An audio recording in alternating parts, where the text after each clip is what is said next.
La soudure est un métier traditionnel, mais pour une raison ou pour une autre, on entend régulièrement parler de pénurie de soudeurs. Il faut désormais savoir attirer des jeunes, des nouveaux candidats, et bien les former. Mais la formation n'est plus ce qu'elle était. Elle atteint maintenant parfois des niveaux de très haute technologie. Et c'est la mission que s'est donnée 1, 2, 3 certifications. Son fondateur et président-directeur général, Claude Choquet, nous la présente dans un instant à Télécorrect.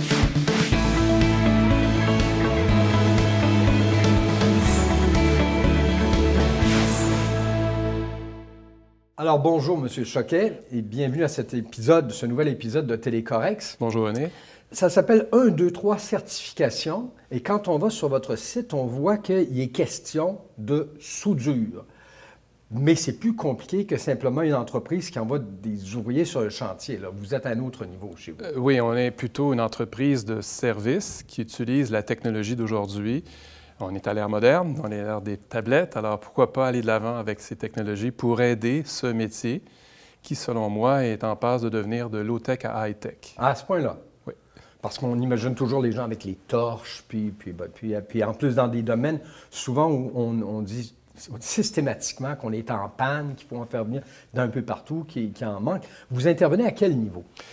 Alors, on peut dire qu'on intervient dans la chaîne au complet, c'est-à-dire de l'information jusqu'à la formation. Donc, on va appeler ça, on est dans la formation par la simulation. Ah oui? Donc, dans ce processus-là, on peut intervenir aux phases, on va dire, d'introduction, où on parle d'attraction du métier, parce qu'il y a des régions où est-ce que le problème, parce qu'il y a un problème majeur, comme dans plusieurs métiers, il y a un problème où est-ce qu'on n'arrive plus à attirer les gens à comprendre il y a une place pour vous, chère jeune personne, dans le marché du travail, puis pourquoi pas commencer par ce métier-là qui ouvre les portes alors à différentes avenues, autant salaire que voyage, que expertise poussée, où est-ce qu'on devient peut-être même un élément clé dans une entreprise. Donc, au départ, vous allez d'abord mettre en valeur le métier lui-même pour attirer les gens.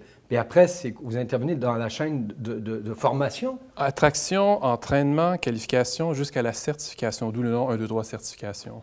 Qui permet aux gens d'aller à ce moment-là exercer avec des cartes de compétences. Des compétences, exactement. Oui. Mais votre produit, si je peux le dire, en quoi consiste-t-il? C'est une solution qui utilise un système de capture de mouvement, des lunettes 3D ou non. Et on a un système, on va appeler ça d'intelligence artificielle maintenant, avec l'ère du temps. On rentre vraiment dans la 4e révolution industrielle avec ça. Donc, vraiment, c'est de la simulation, mais ce n'est pas de la formation traditionnelle comme on l'avait. Vous utilisez de nouvelles technologies pour, j'imagine, présenter ce qui serait des cas ou des situations. Correct. On n'est pas dans le e-learning, on est plus dans le e-training, si le mot existait, mais plutôt dans une approche de dire expérimentez, vous comprendrez. Donc, c'est un peu comme si vous êtes devant un outil qui permet à ce moment-là d'amener les gens à un autre niveau de réflexion pour leur assurer que leur gestuelle, donc tout un aspect de mémoire musculaire, de coordination œil-main, parce qu'on met pas une outil. C'est aussi précis que ça. Ah oui, on est au millième. Eh bien. Bon, alors, vous vous êtes implanté ici.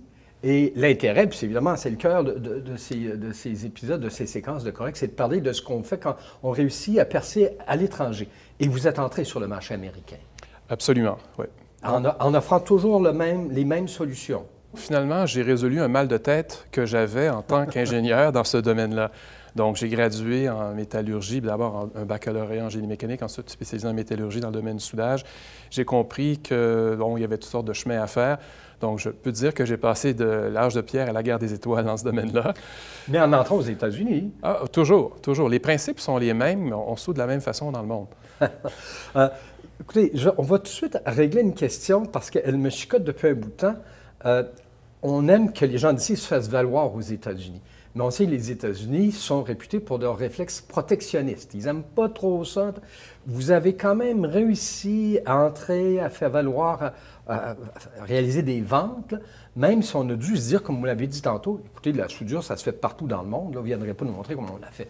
OK. Alors, j'ai fait un programme au MIT. Dans le programme, on m'a présenté des réflexions américaines, et une en particulier qui était un de mon mentor, je pourrais même dire un coach principal, if you want, avec son accent un peu, mais j'exagérerai pas ici, là, mais if you want to sell in United States, you have to sell in Bolivia first. En voulant dire, préparez-vous à une entrée difficile aux États-Unis, vendez ailleurs, et à ce moment-là, vous allez être prêt pour les États-Unis. C'est ce que vous avez fait? Oui. Vous avez commencé où à ce moment-là? Alors, en quelques mots, on a vendu dans 25 pays dans le monde. On peut dire qu'on a eu un gros succès, 27 unités en Mongolie. En Mongolie? On en a vendu plus en Mongolie qu'au Canada. Et le départ a été plutôt dans un contexte de l'armée australienne. On a vendu 4 unités pour l'armée australienne. Ensuite de ça, ça a été un déboulement. On a quand même vendu une première unité au Québec. On a eu quand même une entreprise très, on va dire, avant-gardiste.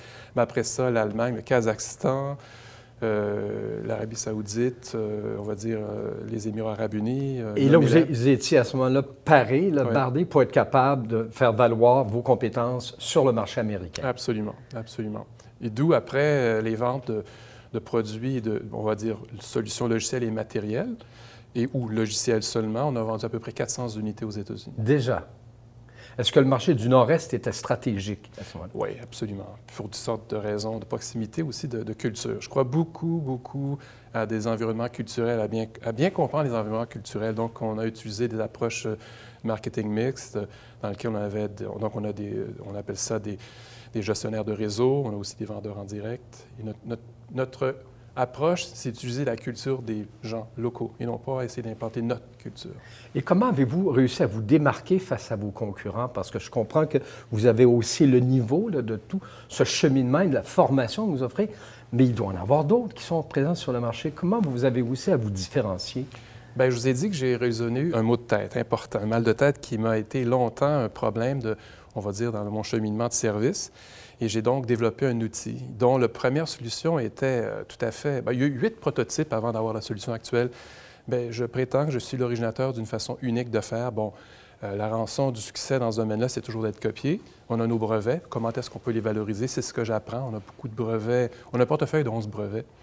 Et notre but, c'est vraiment, avec l'aide justement d'experts de la côte américaine, comme le programme du CIC, j'ai fait un accélérateur aussi à Boston, grâce au consulat canadien de Boston. J'ai donc appris à bien maîtriser des environnements de complexité, effectivement. Vous venez de parler des brevets puis du danger d'être copié.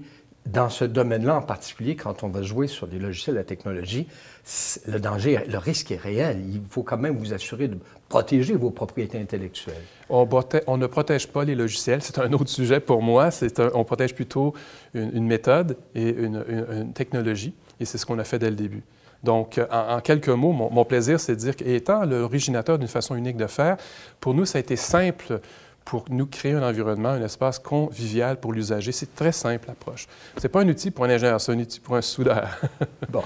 Et les prochaines étapes de votre croissance, parce que les 25 pays, puis la Mongolie, là sérieusement, vous m'impressionnez. C'est quoi? C'est de développer de nouvelles solutions, d'aller chercher des marchés encore, puis j'allais dire plus loin, aller plus loin qu'en Australie puis en Mongolie, c'est difficile. Mais qu'est-ce que vous voudriez accomplir maintenant dans les prochaines étapes? C'est ce que j'ai appris dans mon programme à Boston, c'est de focusser. On va se concentrer sur le développement américain, commençant par la côte de la Nouvelle-Angleterre. Mais en même temps, on rentre dans un débat en ce moment où est-ce qu'on se pose des questions à l'interne. On va être aussi en nearshoring et non pas nécessairement en reshoring américain. L'expression near et reshoring, je ne la connais pas en français vraiment, mais le principe est simple, c'est de dire qu'on sait qu'il y a le retour manufacturier et on se prépare à tout. Donc, il y aura aussi le marché latino, mais il y a aussi le Canada qu'on va vouloir aider, bien sûr, dans notre propre cheminement d'entreprise normale. Bien, en tout cas, je vous souhaite excellent. Vous venez de souder une partie de ma connaissance en m'expliquant davantage comment ça peut fonctionner en ce milieu-là, dans des métiers traditionnels dont on n'imagine pas qu'on peut le réinventer, ce que vous êtes en train de faire. Eh bien, merci beaucoup d'être venu partager ces expériences, ces témoignages avec nous à Télécorex, M. Choquet. Ça m'a fait plaisir, René, puis en espérant que l'information a été assez claire. Je sais que c'est très vertical et très spécialisé. Merci beaucoup. Au revoir.